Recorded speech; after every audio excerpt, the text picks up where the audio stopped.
Halo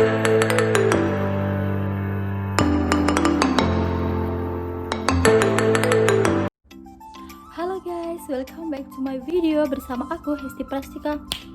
Oke guys, nah kali ini aku mau share ke kalian bagaimana proses aku bisa sampai ke Saudi Arabia. Nah bagi kalian yang penasaran, tonton terus videonya, dan bagi kalian yang baru bergabung jangan lupa di subscribe channel ini karena channel ini baru. Dan pastinya subscribe itu gratis guys. Oke, stay tune terus. Nah baiklah, sekarang kita mulai yuk. Yang pertama, waktu itu aku udah dapat kontak PT-nya. Pas banget, kebetulan aku dari Pontianak ya. Pas banget waktu hari itu juga PT yang aku hubungin itu dia bekerja sama. Dia mau datang ke Pontianak karena mau kerjasama dengan Universitas Muhammadiyah, Perawatan Muhammadiyah di Pontianak. Nah waktu itu aku dihubungin sama dosen di sana, jadi aku pergi aja tuh. Kebetulan aku lulusan dari Jawa Tengah, tepatnya di Universitas Harapan Bangsa.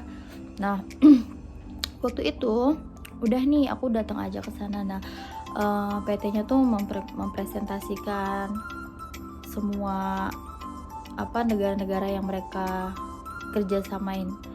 Terus udah aku ke situ.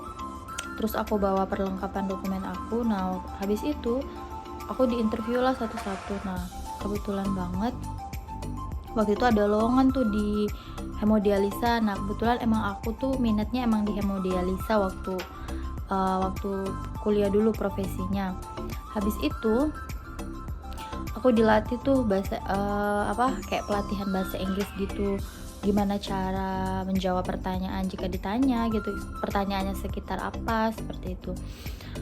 Nah habis aku lanjut tuh 1 minggu pelatihan. Habis itu aku interview.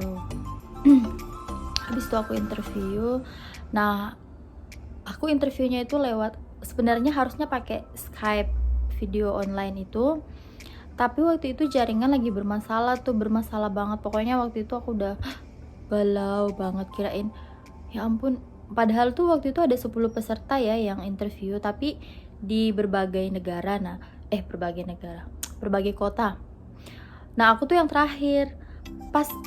Sebelum giliran aku itu internetnya bagus aja, tapi pas giliran aku internetnya tuh langsung rusak dan nggak bisa dibenerin. Ya udah, akhirnya aku udah pasrah. Terus PT aku hubungin aku, ternyata usernya itu mau interview lewat telepon aja. Aku udahlah ya. Akhirnya yaudah aku lewat telepon aja tuh. Udah setelah interview, waktu itu kayaknya cuma 10 menit apa 5 menit. Setelah interview beres, 5 menit kemudian aku ditelepon kalau aku lulus. Wow, secepat itu. Nah itu aku pulang ke rumah. Sebenarnya orang tua aku tuh kayak sebelum sampai aku udah interview pun, orang tua aku tuh kayak belum mengatakan iya boleh, nggak ada. Aku cuma kayak kayak macam ya udahlah, ikutin aja alurnya, seperti itu. Ya udah, akhirnya setelah itu seminggu berjalan, setelah aku lulus interview, aku dihubungin, disuruh persiapan paspor segala macam, dokumen-dokumen disiapin kayak gitu.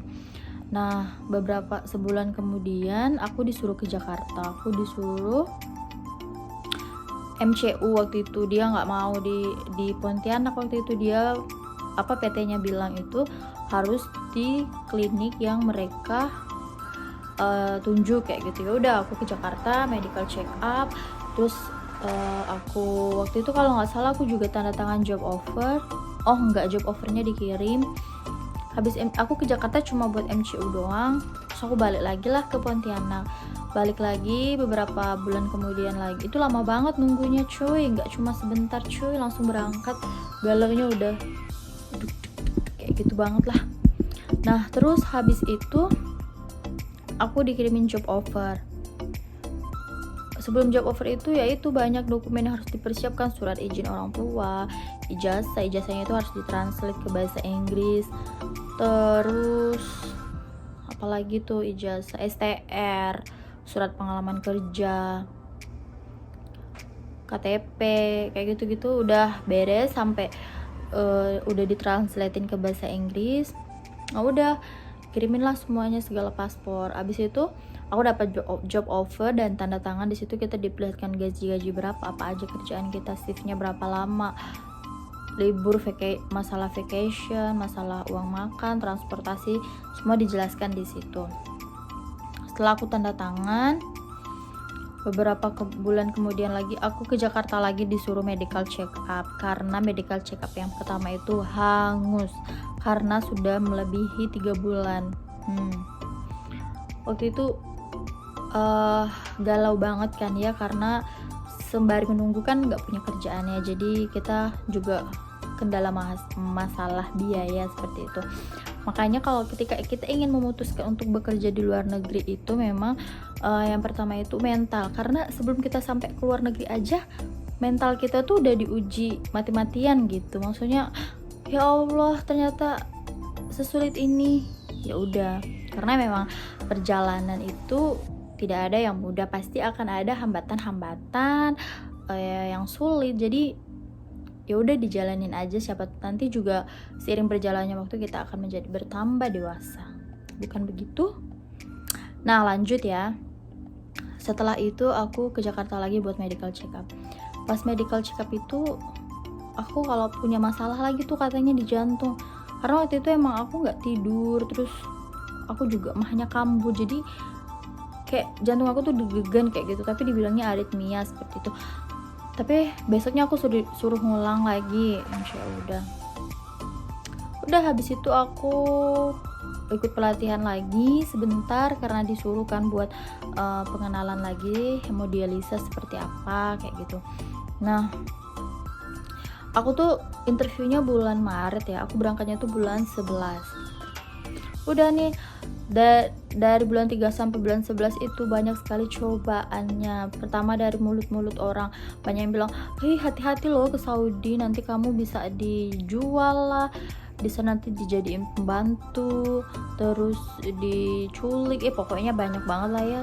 Karena kan mereka tuh kayak mendengar Saudi Arabia itu membayangkan Saudi itu kayak serem kayak gitu, terus kayak nggak ada kehidupan lah selain Mekah Madinah kayak gitu, tempat orang beribadah seperti itu, banyak yang jahat, banyak yang kayak mana kayak gitu. Tapi sebenarnya setelah kita nyampe di sini, oke lanjut ya, kita lanjutin dulu. Nah setelah aku selesai medical check up dan beres, akhirnya keluarlah tiket, akhirnya kita berangkat dan nyampe ke sini. Wow banget kan, excited banget karena baru pertama kali keluar negeri, terus excited lah ya. Kita nyampe sini rame-rame bareng-bareng teman-teman. Habis nyampe kita bener-bener langsung BLS dulu, terus habis itu kita ya udah langsung ke klinik tempat kita bekerja. Dan wow, shock kayak gitu ya, lihat pasien kayak gitu, bener-bener yang kita nggak mendengar bahasa Indonesia selain dari teman kita sendiri. Kita harus bener-bener pure pakai bahasa asing yang ya seperti itulah. Kita kayak harus berusaha beradaptasi, pokoknya deg-degan, seru, apalah, suka aja gitu ya. Nah ketika kalian memutuskan untuk bekerja di luar negeri, udahlah pasti banyak banget itu omongan-omongan dari tetangga, dari siapa aja, dari keluarga. Pasti banyak yang bilang, kenapa sih pengen kerja di luar negeri, cari duit jauh-jauh sampai ke Saudi, di sini kan juga bisa cari duit. Iya memang di Indonesia emang ya sama aja sih sebenarnya ya, tapi kan kalau aku pribadi emang aku pengen karena yang pertama karir ya, maksudnya terus juga bisa untuk kita tuh bisa mencari perbedaan, kalau di Saudi itu seperti ini kayak gitu. Nah apalagi aku kan di hemodialisa tuh, jadi pengen aja tahu gimana sih hemodialisa di Saudi, penasaran kan seperti apa. Terus bisa melatih komunikasi, bahasa asing, bahasa Inggris, bahasa Arab. Terus kita punya banyak teman dari berbagai negara. Terus di sini ada kota Mekah Madinah. Terus kita bisa kemana aja deh, kota-kota yang belum pernah kita kunjungin. Terus ya itulah yang kita bilang, yang tadi aku bilang itu, kita fokus aja sama yang kita tujukan, tujuan kita, fokus aja tuh sama tujuan kita. Kalau ada yang ngomong gimana kayak gitu ya udah didengerin aja, tapi jangan dimasukkan ke dalam hati. Jadi kalian itu beruntung, karena profesi perawat itu bisa keluar negeri kemanapun yang kalian mau, asalkan ada lowongan pekerjaan tentang perawat ya. Tapi ya, nah beruntunglah kalian sebagai perawat hidup, apaan sih ya, ya udah gitu aja, jangan didengerin tuh omongan-omongan yang nggak enak ya, karena ya gitulah. Sebelum kita berangkat itu malah cobanya tuh lebih banyak banget sih kalau menurut aku. Benar-benar mental kita diuji, bagaimana kita bisa bertahan agar kita bisa nyampe ke sini. Oke, teman-teman. Nah, sekian dulu cerita proses aku bisa sampai ke Saudi. Nah, bakal ada part 2-nya, nanti aku ceritain bagaimana kisahku setelah aku nyampe di Saudi dan aku bisa bertahan sampai di tahun ketiga. Oke, buat kalian yang baru bergabung di channel ini, jangan lupa di subscribe ya guys. Dan aku harap kalian suka sama videonya. Oke, see you in my next video. Jangan lupa di like, comment, and subscribe. Thank you guys.